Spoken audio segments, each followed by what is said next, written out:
Et yosh tout le monde, ici Bélier. Vous savez, en voyant tous ces mecs qui font des théories sur Dragon Ball de mauvaise qualité, souvent vulgaires, voire dégradants. Je me suis dit qu'il fallait absolument que je trouve la même chose, mais en plus cool. Alors j'ai pas mal cherché, je suis tombé sur des chaînes vraiment sympas, mais rien qui m'attirait vraiment, rien qui était exactement comme je le voulais. Voilà pourquoi on se retrouve aujourd'hui pour discuter Dragon Ball sur une toute nouvelle chaîne, créée pour l'occasion.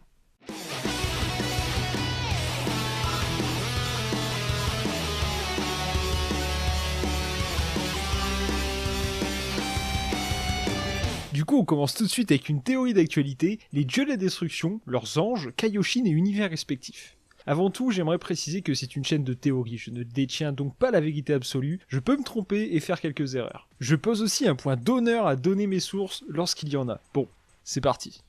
Je vais donc essayer de trouver à quel univers correspondent les différents dieux de la destruction, leurs anges et Kaioshin. On commence par l'univers 6 et 7. Je ne crois pas me tromper, et vous devez certainement tous le savoir, Beerus est le dieu de l'univers 7 et Champa celui de l'univers 6. On remarque sur leur tenue des logos. Pour Beerus, 3 losanges dont un orange. Pour Champa, c'est la même chose, mais avec des ronds. C'est en partant de ceci que j'ai calculé l'origine de chaque dieu. Je précise que j'ai fait cela de base pour un concours organisé par DBTime, l'une des chaînes Dragon Ball de qualité aux infos toujours croustillantes, et je vous invite à visiter, le lien est dans la description. Mais n'ayant pas eu forcément de réponse, je me suis dit que ma première vidéo aurait ce sujet, afin d'exposer au plus grand nombre la découverte que j'ai faite. Et je mets des guillemets à découverte, simplement parce que je ne trouve pas vraiment de meilleurs mots. Bon, on part ensuite sur l'univers 10, avec comme Kaioshin, Gowasu. Nous voyons sur cette image le dieu de la destruction correspondant à Gowasu, et savons que les dessins sur sa veste représentent l'univers 10. Au passage, la veste qui de souvenir porte un nom particulier, mais je n'ai pas réussi à trouver l'information, n'hésitez donc pas à me la donner en commentaire si vous la connaissez.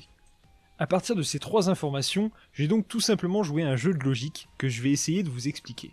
On voit donc sur chaque dieu 2 couleurs différentes, à savoir le blanc et le orange. On peut aussi voir 3 logos différents, respectivement le triangle, le losange et le rond.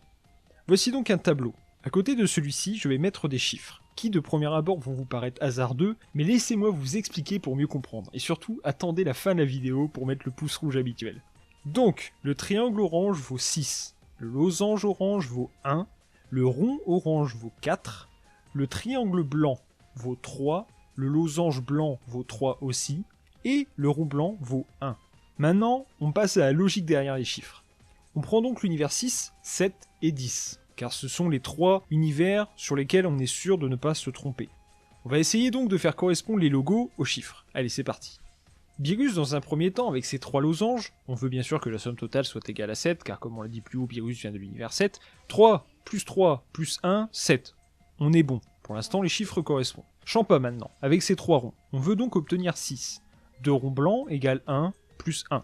Et 1 orange qui fait donc 6, car le rond orange vaut 4. On part du coup sur l'univers 10, les dieux dont on ne connaît pas le nom, mais que l'on appellera pour l'occasion l'éléphant rose, oui parce qu'au moins on est sûr de voir de qui on parle. On voit sur lui 2 logos, et au vu de sa taille, on part du principe qu'il en a un 3e en dessous. Un triangle orange égale 6, un second mais blanc ce coup-ci égale 3, on voit que 6 plus 3 égale 9, il nous manque donc 1 pour obtenir 10. Comme 1, on a trouvé soit le losange orange, soit le rond blanc, rappelez-vous-en. Jusque là, on ne peut pas prouver que c'est réel, mais on n'a pas de preuve que ça ne l'est pas. On va donc partir sur les autres dieux, voir si on peut avoir quelques infos. Allez, au hasard, on va aller partir chez le petit gros. Il a l'air sympa, je l'aime déjà bien. Bon, il n'a qu'un logo. Sans calcul, on va donc se dire qu'il est de l'univers 1. Son logo étant le losange orange, on se dit que en effet, ça correspond aussi avec Beerus, et même avec l'éléphant, si jamais celui-ci arbore un losange orange en 3e logo. Et là, je me dis que j'aurais peut-être dû mettre une virgule dans ma phrase parce que j'étais vraiment à bout de souffle. Ok, ensuite, on a le clown, avec son ange qui m'a l'air pas tout à fait net, mais enfin, on verra ça bientôt. Donc il a un rond blanc et 3 losanges orange. On a dit que le losange orange égale 1, et le rond blanc égale 1 aussi. De ce fait, 1 plus 1 plus 1 plus 1 égale 4. Bien joué. On va donc le placer dans l'univers 4. Pour le moment, toujours pas d'incohérence entre 2 calculs. On passe au petit barbu, qui au passage est le même que celui dans l'armure de combat verte que l'on voit ici même. J'en veux pour preuve leur logo. Même si on ne voit pas très bien, leur taille, car sur l'armure, on voit très bien une lunette de vue au milieu de l'armure, seul hic, le losange qui se transforme en rond sur son torse. Mais ça pourrait être une preuve que je me trompe, tout comme ça pourrait être simplement une erreur entre le dessin de promotion et un screen de la vidéo du trailer de l'arc survie. Enfin bref, On voit donc deux triangles, un orange et un blanc, tout comme l'univers 10, d'où le fait que j'ai supposé que l'univers 10 avait un troisième logo caché quelque part. On reprend nos calculs, donc les deux triangles valent respectivement 6 et 3, donc 9. Pour la suite, prenons notre chère Cléopâtre. Deux ronds, un blanc et un orange, suivi d'un triangle orange. Selon nos calculs, 1 plus 4 plus 6, cela donne 11.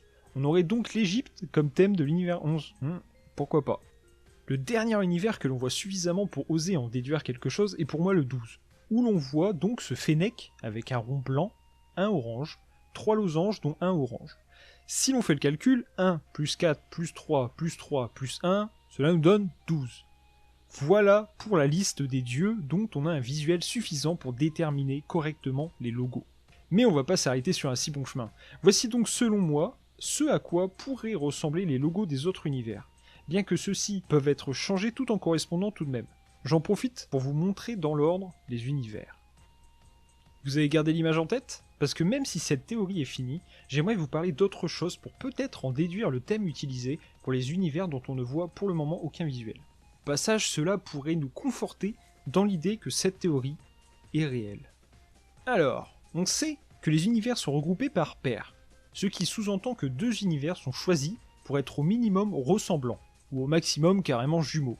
On sait que Beerus et Champa sont respectivement de l'univers 7 et 6, et ils sont jumeaux. Peut-être sont-ils les seuls à être jumeaux, ou peut-être pas. Aucune information exacte n'est à leur découverte. On sait juste qu'ils sont au minimum organisés par paires.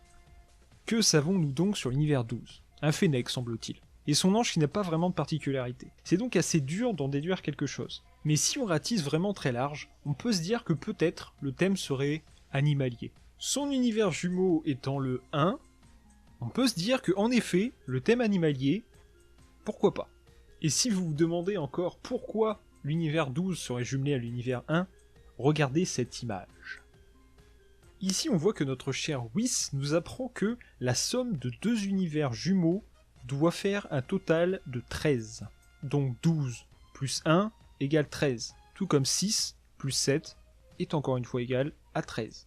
On en arrive au 11 et au 2. On a clairement un thème égyptien sur le 11. Et ça va de soi que si on garde la logique des paires, le 2 sera aussi sous ce thème. Et donc le 10 et le 3. 3 dont nous n'avons aussi aucun visuel. Si l'éléphant rose nous fait penser à Ganesh, ou Vinshu selon les sources, qui est un dieu bouddhiste, on peut s'attendre à un autre dieu du même thème pour l'univers 3. Ensuite nous avons l'univers 9 et 4, et c'est là que ça commence à poser problème. Le plus probable, selon moi, étant un fan de Dragon Ball et connaissant donc plutôt bien comment marche la Toei ainsi que Akira Toriyama, je suppose, et ce sans source réelle, que s'il y a un univers qui ne correspond pas au thème de son jumeau, c'est soit que le dieu n'est pas celui d'origine, soit qu'il le cache. J'entends par là deux choses. Partons du principe que l'univers 9 a pour le thème les Vikings, ou au moins les Nordiques, voire même, allons plus loin, l'univers Tolkien, pour voir très large. Si le dieu de l'univers 9 est un nain, peut-être que le dieu de l'univers 4 est inspiré d'un elfe. On le voit grand, mince, alors pourquoi pas ? Et donc si le dieu de la destruction de l'univers 4 n'était pas un clown, mais l'était devenu. Peut-être pour renier ses origines, peut-être parce qu'ils ont un père en commun entre l'univers 4 et l'univers 9, et que ce père était un tyran, et que, pourquoi pas, je ne sais pas, moi, il martyrisait tout le temps un de ses enfants avec un clown, et du coup ça l'a choqué, il est devenu fou, et il se maquille en clown. Ou simplement pour camoufler le fait qu'il est le frère du dieu de la destruction de l'univers 9. En plus, ils sont tous les deux roux, et ils sont chauves sur le dessus. Serait-ce un signe ?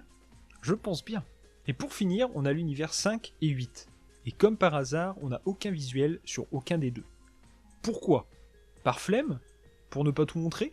Parce qu'il est peut-être trop important, ou au contraire, parce que ce sont eux qui cachent réellement quelque chose, et que ce sont eux qui vont mettre un enjeu important au tournoi.